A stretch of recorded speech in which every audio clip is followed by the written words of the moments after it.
Hello everyone. Today I will cover the basics of MPLAB and how to use it to write good assembly code. First, now let's open MPLAB. Here I have installed the software MPLAB X IDE and the XC8 compiler, which is a compiler that will work for all PIC 8-bit microcontrollers. Now let's start by making a new project. I go to File, I select New Project. Next, in Microchip Embedded is the best option right now, and you can select Application Project. Click Next. After that, select your target board.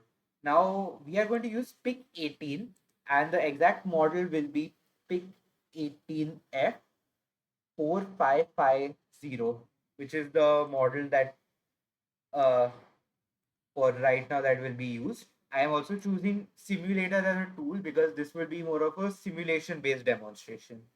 You click next again, and now it loads all the compilers. Firstly, you have your XC8 compiler, which is good if you want to write C code.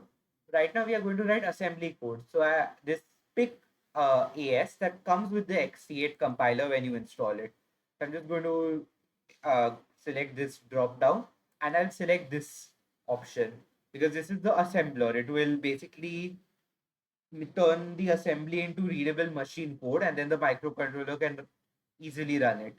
So I just click on next. I can just give it a random name, let's say demo, and you finish. Now this should create the project. After that, it's important to start coding. For coding, you need a file, and where you will store the file is in this option called source files. So I just right click, I select, I go to new, and then other. Now I want a .asm file because this is assembly code. So I just click on the assembler and I choose .asm. In some scenarios, you may have .s automatically enabled. I prefer to use .asm because the syntax may be slightly different for .s. You just go there, and this I'll also name as demo, the file. So I've opened it here. Now demo has opened here. Now I'm free to code what I want to code. To do that, I've already actually written this program. So let me just copy and paste it here. I'll explain what this program is doing. So this is basically just a basic arithmetic code along with another function relating to comparison. Now it's a fairly straightforward code. It just does addition, subtraction, and multiplication. And I'll cover the basics of what these instructions are. Firstly, you have to define the processor. Here, this is the model 18F4550. This is kind of like writing hash include stdio.h when you're making C code. Without this, the board may not, the simulator may not necessarily know what it is assembling for. Next, you have to select radix DEC. This is radix is basically what numerical system this code is going to be running on. So dec is decimal. So whenever I put a random value, the assembler will know that okay, I have a decimal here. This is just for ease of use because human brains intuitively work with decimals. So it's easier to just put like 50, 100 and so on instead of like FF or A, B and etc. After that, you have originate org. So right now I'm just selecting position 0 because when the microcontroller boots, it will go to position 0 and then go to start because start is where my code is going to run. Now, before I run, like start the main program, I just want to get some complications out of the way. To do that, I will declare variables.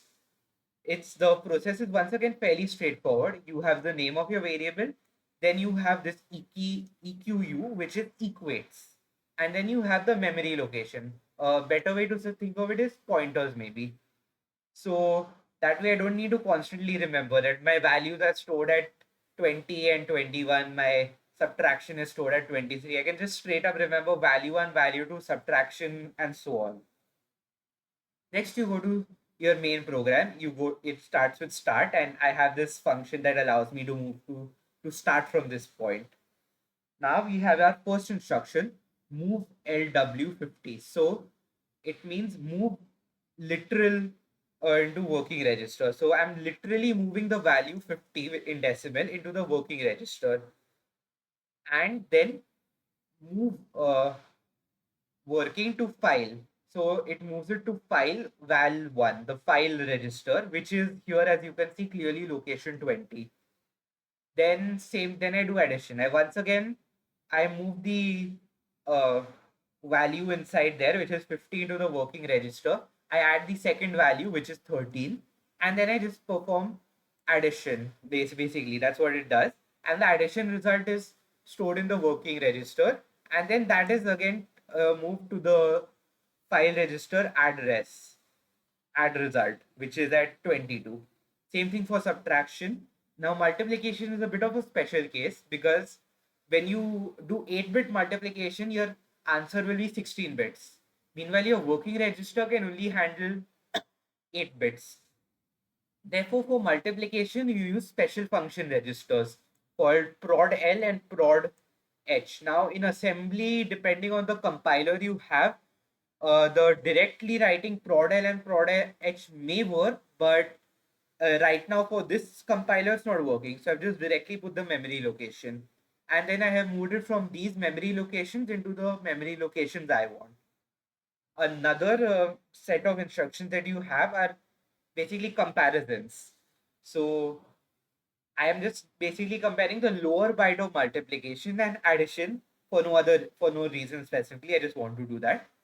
So I am using this command. So it is compare file to working and skip if greater than. Now skip basically means that it'll skip the next instruction. In this case, this. So depending on what I do, I can either go to print AA or print FF, which will like print the relevant code at the this memory location, at memory location 30. And finally, after you're running the code, it's always good to put your code into either sleep mode or an endless loop, because if your code enters the wrong memory location, you can definitely it'll cause some random issues. Okay, so this is just about the code. Now let's try to run it. First thing you need to do is rebuild the target file. This is basically this demo.asm is my target file. A project can have multiple of them, and it's basically compilation, or in this case assembling. So build for debugging main project. I just click on that button. My whole this log is given, and it says it's done compiling or rebuilding in this case. Next, I go to debug and I select debug main project.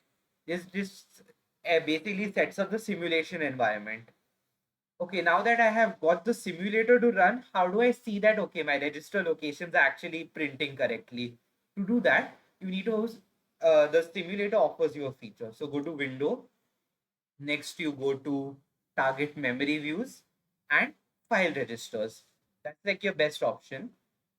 Okay, it takes a while to load. And as you can see here, they've actually given you the advantage of highlighting the changed bits for you. So in this case, I have just done 50 and 13. So this is just the hex of 50, hex of 13, and address is stored in hex because that's more efficient than decimals, especially for computers. Then you have your addition, subtraction, and you have your multiplication bar, 2 bytes for multiplication. And once again, the comparison, I have got FF. I also want to show you the multiplication registers in the special function register. So I just go to SFR and I'll just look at the location. So the prod L and prod H are FF3 and FF4. So we can just quickly skim down and we get to FF3 and FF4. Prod L, prod H. And that is the exact same value. So basically that is how you can see values within registers. In fact, if you like, for example, you can also change values in registers. Sorry, this is binary, so 2 also won't be applicable, but you can change values in registers, but just be careful when you're doing that, that you're changing the correct register, so that then you can also affect other codes. Now, another thing that we can do in coding in these kind of environments is add breakpoints. Now, what is the reason for adding a breakpoint? I'll explain properly. So basically, think of it this way: when you have a big project, you have many lines of code, and something goes wrong. How will you know what went wrong? Like, and even your GPT does not really give good solutions for this. So you have to manually figure out what is wrong. To do that, you use a concept called breakpoints. If you guys have used Jupyter Notebook in Python, it's something similar to that. Now I'm just going to stop the debug first. And in the debug option itself, you can select new breakpoint. I just select line. You can also do some other stuff like data, address, and so on. I'm just going to select line for convenience. So I'm just adding the breakpoints. So let me add a breakpoint here maybe. Then let me add it here. Basically, what a breakpoint does is that when your code runs, it will stop at each breakpoint and then you have to run it again. So that way you can see that, okay, this part of the code has done this much, has caused this much impact. This part of the code has caused this much impact, and so on and so forth. So, and it can also be a good way to demonstrate that how effectively your code is actually working. So I'm just adding these few breakpoints, and then I'm just going to switch to file registers so that you can properly see what the breakpoints will do. Now I can just I'll compile it again or rebuild it again, and then you debug main project. So right now it's at this first breakpoint. So I go to file registers. You can see that it has skipped start because start. I guess one thing it's interesting to see is that when you do go to start, you essentially go to this part. So the previous line was kind of skipped, and we move to this breakpoint. So now you can see that I have declared the values 50 and 13, but I haven't really added yet. To do that, I'm just going to select this option, continue.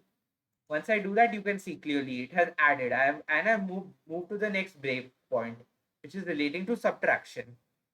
I can run again. Good, it's subtracted now. Next, I will run for multiplication, and here multiplication done. Next, I'll run the comparison code uh, at the register location 30. Okay, I guess it's taking some time. But basically, that's what you are doing. You are stopping the code from executing so you can see what has happened, and that way you can identify exactly where which line caused everything to go wrong. And that is a very important thing to figure out when you're doing debugging. So I believe this covers the content for this video. So we have looked at how to create a project in MPLAB, how to add a assembly file, a basic explanation on how to code assembly files, how to run it, how to observe registers, and how to add breakpoints to better debug your program. Okay, so I'm going to stop recording now. Thank you all for listening.